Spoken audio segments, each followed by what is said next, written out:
Question ni ma'am, saan daw ba ako nakabili ng buto ng sitaw? Ito pong sitaw na to, ito po yung gusto kong variety, yung mahahaba, tapos manamis-namis. Mas gusto ko to kesa sa color violet and color green. Mas gusto ko nga tong ganitong variety ng sitaw kasi masarap po talaga siya.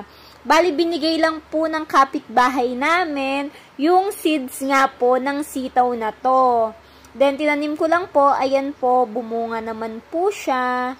Tapos, ang gagawin ko lang po is, nagiiwan nga po ako ng mga malalaking bunga. Then, pinapabulok ko lang po para sa susunod na magtatanim po ako is meron na nga po akong mga itatanim na seeds. Katulad nga po niyan, ayan.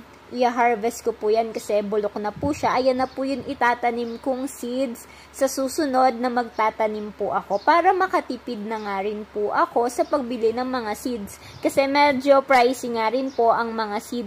Pero meron naman po nabibili dito po sa TikTok, sa Shopee, sa Lazada, and sa mga supermarket. May nabibili naman po na mga seeds. So, yun lang po.